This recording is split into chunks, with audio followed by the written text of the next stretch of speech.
My best friend's wedding, a girl lunged forward and caught the bouquet, only for it to slip from her hands and land squarely in my arms. My best friend, Lauren Walker, beamed at me. "Madison, looks like you're the next bride." The guests exchanged knowing glances and turned toward my boyfriend of 8 years, Mason Ryder, the CEO of the Ryder Group. But he calmly plucked the bouquet from my hands and casually passed it to the girl standing beside me, his secretary, Natalie Carter. She caught it first. He ruffled my hair, his voice gentle. "Be good. Give it back to Natalie for now. We'll wait for the next time." The spotlight and the guests' attention shifted with the bouquet, settling on Natalie. I looked at her startled yet shy expression, then rested a hand on my stomach and forced a bitter smile. Mason didn't know there wouldn't be a next time. Our 8-year promise had already come to an end, and we still hadn't taken the step into marriage. And I had already promised my parents, who were royalty, that next week I would leave and return to Montelvia to inherit the family legacy. The moment Natalie Carter ended up with the bouquet, my best friend Lauren Walker's smile vanished. She was even angrier than I was. Leaning close to my ear, she whispered through gritted teeth, "That Natalie did it on purpose. Before the wedding, I specifically told everyone the bouquet was meant for you." I gently interrupted her. "Lauren, today is your big day. Little things like this don't matter. But you've waited 8 years just to marry Mason," she said anxiously, "and now you're carrying his child. If you still don't have the wedding soon, it's okay." I turned my head calmly and looked toward Mason Ryder. Natalie, holding the bouquet, was sitting right beside him. The distance between them was far closer than what a secretary should reasonably keep.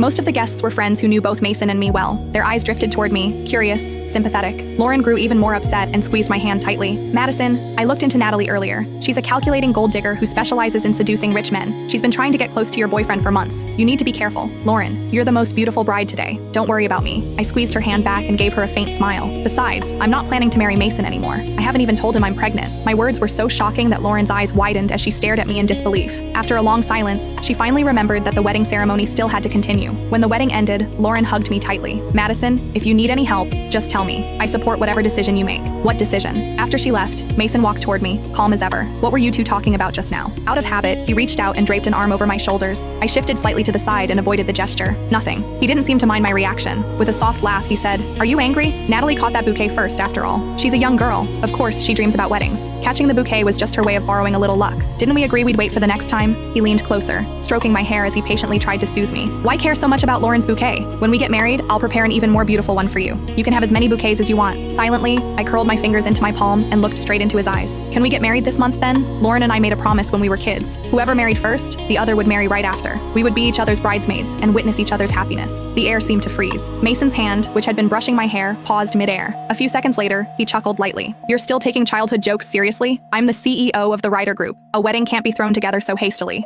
Don't rush. I promise you, it will be the most perfect wedding." Bitterness surged quietly in my chest. Every time a conflict arose, he would make promises about next time, about that future wedding. 8 years had passed, and I was still waiting for the day that promise would come true. But now I had decided to go home. I wouldn't wait any longer.